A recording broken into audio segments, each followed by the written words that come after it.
நிகழ்ச்சிகளையே முதன்மை இடம் வகிக்கக்கூடிய கீழடி வைகை கரையிலே அமைந்திருக்கின்ற சிவகங்கை மாவட்டத்தில் இருக்கின்ற அந்த கீழடி என்ற இடத்திலே நிகழ்பெற்ற அகழ்வாய்வின் மூலம் 17,900 பொருட்கள் கண்டறியப்பட்டன. அந்த பொருட்கள் எல்லாம் சங்க காலத்தில் தமிழர்களை பற்றி, அவர்கள் வாழ்ந்த வாழ்க்கையை பற்றி, அவர்கள் பயன்படுத்திய பொருட்களை பற்றி கிடைத்த அடையாளங்கள் உலகத்தை ஆச்சரியத்திலே ஆழ்த்தியது. சற்றேறக்குறைய 3000 ஆண்டுகளுக்கு முன்னால் தமிழர்கள் நாகரிகத்தோடு வாழ்ந்திருக்கிறார்கள். கட்டடங்களை கட்டி, செங்கல்லால் கட்டிய கட்டடங்களை கட்டி அதில் குடியிருந்திருக்கிறார்கள். வீட்டுக்கு பக்கத்திலே கிணறுகளை வெட்டி தங்களுக்காக பயன்படுத்தி இருக்கின்றார்கள். பெண்கள் அணிகலன் அணிந்திருக்கிறார்கள். மண் கலையத்தால் சுடப்பட்ட பல்வேறு கலையங்களில் கருப்பு சிவப்பு கரை இருந்திருக்கிறது.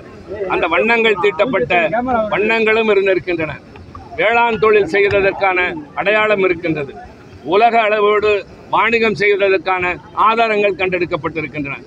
வடக்கே இருக்கிறவர்கள் சொல்வதெல்லாம் நம்பிக்கையின் அடிப்படையில், ஆனால் நாங்கள் சொல்வதெல்லாம் ஆதாரங்களின் அடிப்படையில், தரவுகளின் அடிப்படையில் ஆராய்ச்சி ரீதியாக கண்டுபிடித்து இந்தியாவிலே அல்ல, அமெரிக்காவில் இருக்கிற ஆய்வகத்தில் நிரூபிக்கப்பட்டு கார்பன் டெஸ்ட் என்பதன் மூலமாக அதனுடைய தொன்மை நிரூபிக்கப்பட்டிருக்கின்றது. இது 3000 ஆண்டுகளுக்கு முற்பட்டது. கிமுக்கு முன்னால் சற்றேறக்குறைய 1000 ஆண்டுகள் நெருக்கி இது நடந்திருக்கிறது, இந்த வாழ்க்கை வாழ்ந்திருக்கிறோம் என்பதை ஒன்றிய அரசு அரசிதழில் வெளியிட மறுத்து ஆதாரங்களை கேட்கிறார்கள். அறிவியலிலே இன்னும் நிரூபியுங்கள் என்று சொல்கிறார்கள். ஆனால் இது மிகப்பெரிய ஏமாற்றுத்தனம்.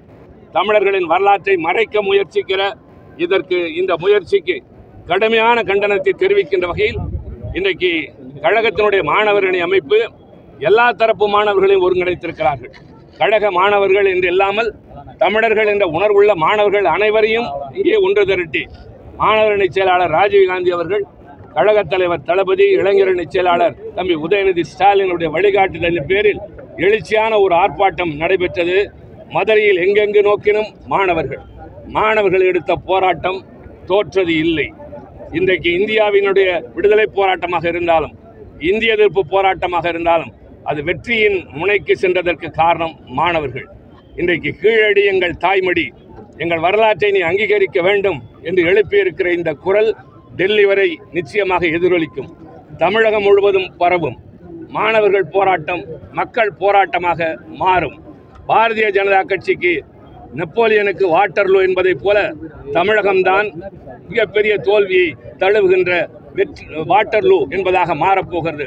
நாடாளுமன்றத்தில் இந்த பிரச்சனையை மட்டுமே நாங்கள் முதலில் முன்னிறுத்தி கீழடி அகழ்வாராய்ச்சியின் அறிக்கையை அங்கீகரிக்க வேண்டும் என்பதை தொடர்ந்து வலியுறுத்தி கொண்டிருப்போம். மற்ற பிரச்சனைகள் எல்லாம் எங்களுக்கு பின்னால் தான். மாணவர்கள் மக்களிடம் எடுத்து செல்வார்கள். இந்த போராட்டம் வெற்றி பெறும். தமிழர்களின் வரலாறு நிரூபிக்கப்படும்.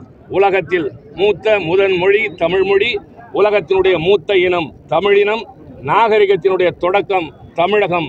தமிழக முதல்வர் சொன்னதைப் போல இந்தியாவினுடைய வரலாறு தெற்கே இருந்து எழுதப்படும், அதுவும் தமிழ்நாட்டிலிருந்து எழுதப்படும் என்பதற்கு இன்றைய ஆர்ப்பாட்டம் ஒரு மிகப்பெரிய எடுத்துக்காட்டாக நடந்திருக்கின்றது.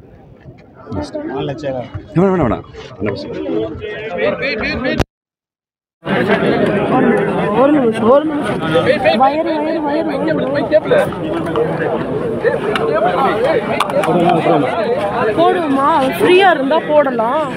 இப்படி இருக்காங்க, அறிவு இருக்கா? தட்டி தட்டி விட்டுக்கிட்டே இருக்கு. சென்ஸ் இருக்கா?